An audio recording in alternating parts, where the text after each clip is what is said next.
if you think about the situation in Gaza right now, you will see two things at the same time. The worst of humanity and the best of humanity at the same time. He made Adam and Hawa slip from the proper definition of the tree. Did you know that in the Bible, it was actually Eve's fault? I'm not saying you should go there, but it's pretty interesting that it's haram, huh? It's interesting. And then I watched one video about the tree, then I watched another video, then I listened to a podcast about the tree. Slowly, I became obsessed with the what? I'm obsessed with the tree. And then I say, okay, let me just go see for myself. Shaytan's very good at propaganda. He will make you become interested in the haram by keep talking about it.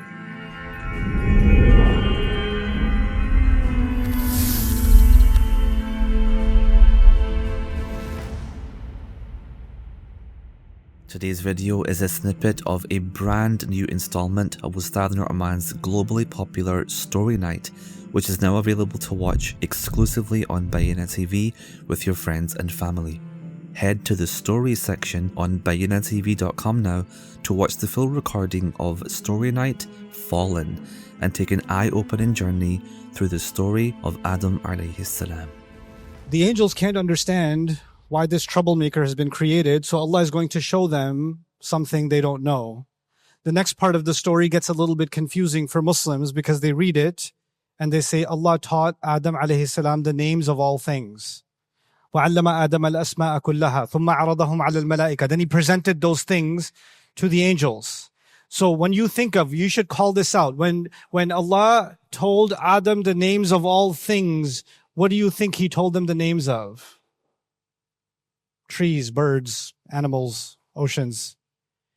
But if that's, and by the way, this is similar to the biblical reading of this, that Adam alayhi salam himself actually named the animals and all of that, but the Quran is saying Allah taught him those names. But there's something more important here. Even if he knows the names of all of these things, even if he knows the names, which by the way would mean that he's capable of defining things now, and because of those definitions, he can build knowledge. And if he can build knowledge, he can build science and other technology, right? All of that will come from names. All of you that study any subject, study definitions at the end. You know a lot in your field, you know a lot of terminology and definitions, right? But the point of all of that is he will become more advanced. But just because human beings are advanced doesn't mean they will not be corrupt. You could be advanced and be corrupt. Is it true that nations in the world that have very high levels of education also can have very high levels of corruption? Another way to understand these ayat, from the language of the ayat, I don't want to get too technical with you, but I want to explain what I believe the more compelling reading seems to be in these ayat. Allah taught Adam alayhi salam the names of all of his children. Not things, children. Allah created in Surah Al-A'raf, He created all of us from the zuhur of Adam alayhi salam.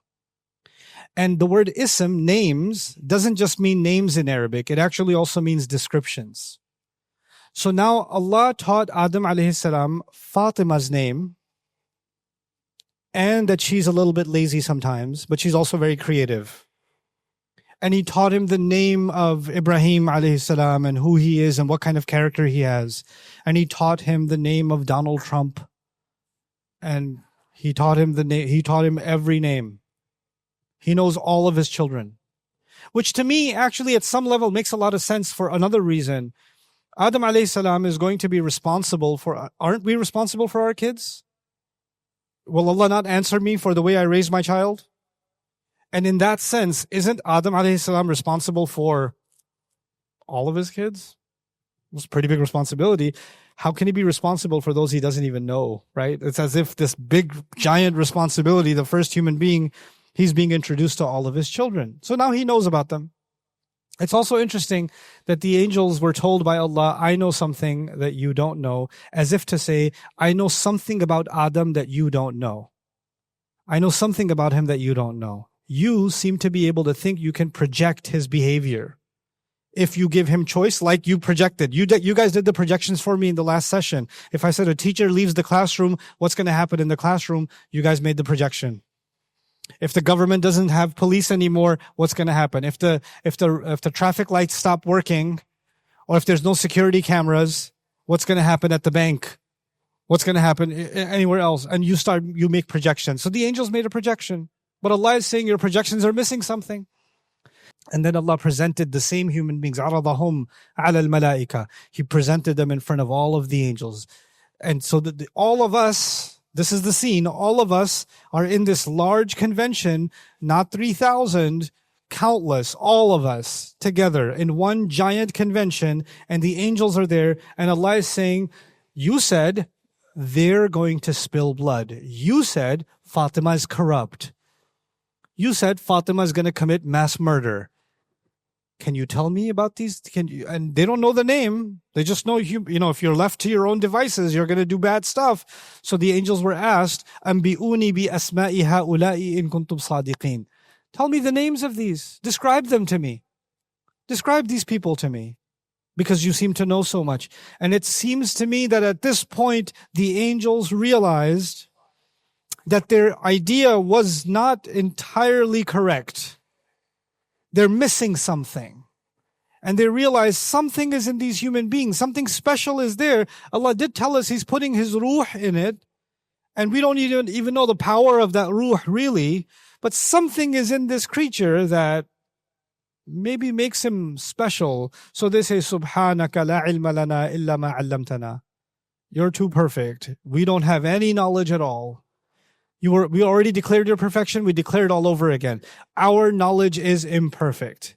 And the only knowledge we have is the knowledge that you teach us. You know everything. And the names of Allah, interestingly, innaka antal alimul hakim. I have other thoughts on this ayah too, on al-alim and al-hakim. The names of Allah seem to correlate to the acts of Allah. When Allah does something merciful, Allah is ar-rahim. Right? When Allah does something, exhibits His power, is al-aziz or al-qawi, al-aziz, etc. This creature that Allah has made, the human being, seems to be capable of a lot of knowledge, but also a lot of wisdom. Allah has put in him from His knowledge, and may also have put in him from His wisdom. Al-alimul hakim. By the way, it's interesting, those two things together, because if you have a lot of knowledge and you don't have wisdom, then you can use that knowledge to do terrible things. Aren't there really knowledgeable accountants that can teach you how to cheat your taxes? Aren't there really knowledgeable hackers that can break into banks? You can use knowledge to do bad stuff, can't you? And you can use knowledge when it comes with wisdom, you will use it for good things. Right? So Al-Alim and Al-Hakim, Allah's names, have some reflection on perhaps even the human being and what we're capable of. We have that potential in us. Anyway, Allah tells Adam alayhi salam, "Anbi'hum bi asma'ihim." Adam, introduce them to your children, tell them their names, describe them to them. And now imagine each one of us is being personally introduced by Adam alayhi salam, one by one to the angels. And we all get introduced. And once we're all done being introduced, the angels say, or Allah says to them, Alam aqul lakum inni a'lamu ghayba as-samawati wal ard. Didn't I say to you, I know the unseen of the skies and the earth? Wa a'lamu ma tubdun, and I know what you show and what you've been hiding. Wa ma kuntum taktumun. It's as if, and there's a couple of readings here. The takeaway I want you to have is angels underestimated human beings. And Allah showed them there's something you were hiding. By the way, there's a devil they're hiding among them too, right? Who doesn't like human beings. That's a later story. But you're also not acknowledging the good inside human beings. Now let's understand this good inside human beings, because the first session was how bad human beings are, right? But then what is it that Allah knows that we don't know? Apparently this ruh Allah put inside us is really powerful. What can it do? If you think about the situation in Gaza right now, you will see two things at the same time. The worst of humanity and the best of humanity at the same time. You'll see people that are holding on to their faith in a way that you look at them and say, I thought I have some iman, But that's some other next level of iman that I've never ever imagined possible. You see this super high level of iman in people. And then you think, I thought I knew what evil was, but I never knew a human being could be this capable of evil. So you see the ahsani taqweem and you also see the asfala safilin. But you know what it is? The worst people create the worst situations, and in those worst situations, the best people emerge. The best people emerge. You have a Fir'aun, and then a Musa emerges. We believe that Adam alayhi salam was told to live in Jannah for a little bit, I would argue. Not forever. The word for live forever would be ukhlud. Allah says, uskun anta wa zawjuka al-jannah. Stay there, settle there, be there for a bit, even pause, arguably. Just be there, and just mind you, don't go near this one tree. That's what he's told. Eat wherever you want to eat, just don't go near this one tree, right? Now, the way I want you to think about this is, look, everybody knows you're going to the earth. You also know you're going to the earth. But before you go, I want you to stay here for a little bit, and then you can go. So he's getting a taste of Jannah before he goes to the earth, okay? So he's in Jannah. And Allah gave him access to all of Jannah, and he just said, وَلَا تَقْرَبَا هَذِهِ الشَّجَرَةِ. Don't go near this tree. It's like this, just any tree. It's just some random tree. It's not some special, oh my God, look at that tree. I really want that tree. No. It's just any tree. And he just says, just don't, this one. The rest of Jannah is accessible to you. Now, what do you guys know about Jannah? It's a pretty amazing place, isn't it? It's a pretty gorgeous place. But what does Adam alayhi salam somehow, Iblis is able to convince him to be interested in what? That one tree. What is not on his mind? The waterfalls of Jannah are not on his mind. The palaces of Jannah are not on his mind. The fruits of Jannah are not on his mind. The food of Jannah, the luxuries of Jannah, the scenery of Jannah. And Jannah is very big. All the travel and all the exploration of Jannah, رَغَدًا حَيْثُ شِئْتُمَا. Go freely, wherever you want to go. All this freedom for Adam, and Iblis is successful. Somebody said, how can this be Jannah? How did Iblis get access to him?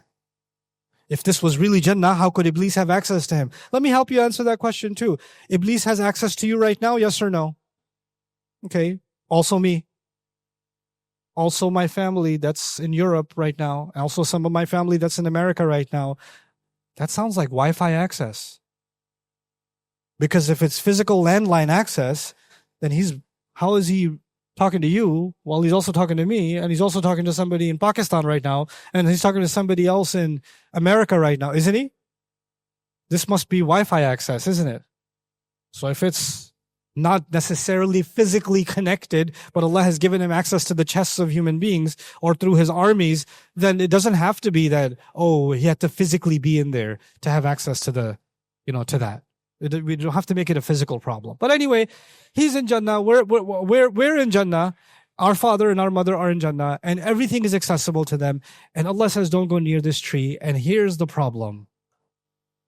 Simply Allah says, Azallahuma Shaytan. Shaytan caused both of them to slip. Shaytan caused both of them to slip. How big was the Sharia in Jannah? How many things were haram? One. Nowadays, a long list. Nail polish haram. Is shortening your beard haram? Is this ingredient haram? Is gelatin haram? Is this haram? Is that haram? Is that haram? There's a long list. In Jannah, how long is the list? There's one thing. Everything else is halal. Everything else is halal. And by that argument, وَلَكُمْ فِيهَا مَا تَشْتَهِي أَنفُسُكُمْ. Whatever you want is available to you. Whatever you want, you can have. One thing is haram. And Iblis says, hey, you know that one thing? I'm not saying you should go there, but it's pretty interesting that it's haram, huh? It's interesting.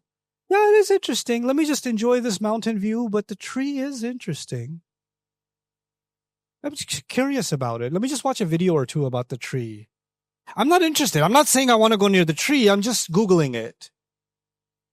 I just want to hear a discussion about the tree. because it's an interesting topic that it's haram. So I want to know more about it. I just want to be better educated about the tree. And then I watch one video about the tree. Then I watch another video. Then I listen to a podcast about the tree. Then I follow a couple of, content creators who are dedicated to the tree. Then I listen to why the tree is not so bad. There's a big YouTube video. Why is the tree not so bad at all? And I watch that. And then there's another related algorithm videos. The tree is actually a good thing. Oh, the truth of the tree exposed. And now I became obsessed with the what? I'm obsessed with the tree. I don't even like the tree. But now I can't stop listening and thinking and constantly being consumed by this tree. This tree has become my obsession. And I can't stop thinking about it all the time. And then I say, okay, let me just go see for myself. I don't know. I'm not sure what to believe about this tree anymore. I just want to take a look. But I can't see from a distance. Let me take a little closer look. What's so bad about this tree? I don't see what the problem is. Let me touch it. My hand didn't burn. Like, why would this tree be a problem? I don't understand.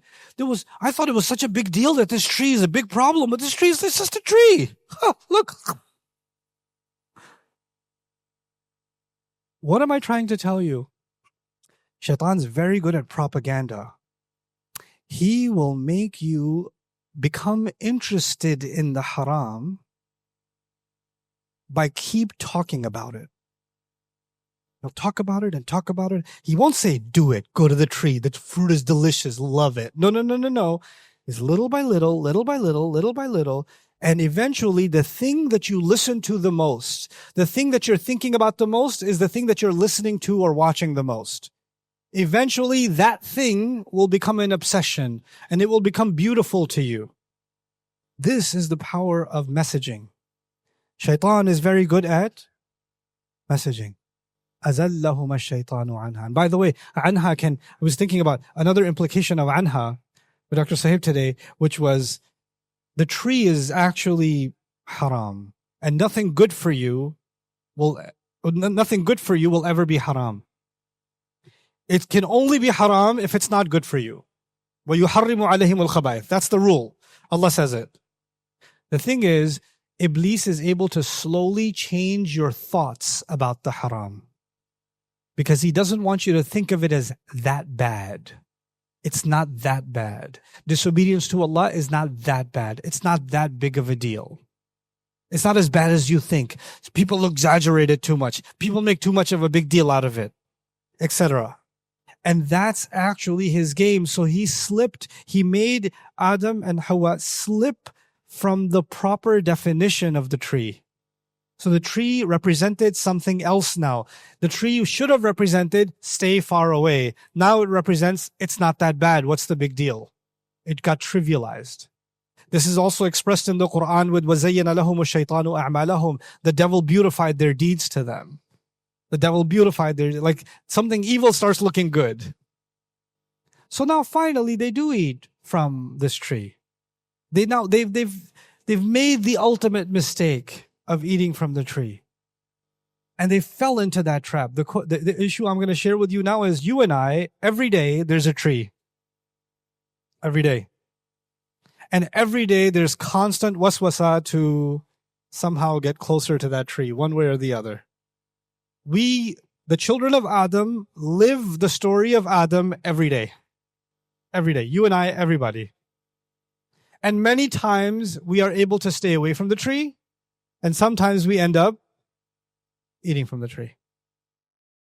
Hey everyone, that was a small glimpse from Story Night. I want you to catch the entire Story Night, and there's a bunch more Story Nights out there on BayyinahTV.com. Go sign up for BayyinahTV.com, go under Quran courses, and you'll find Story Nights, a number of them that you can enjoy with your family.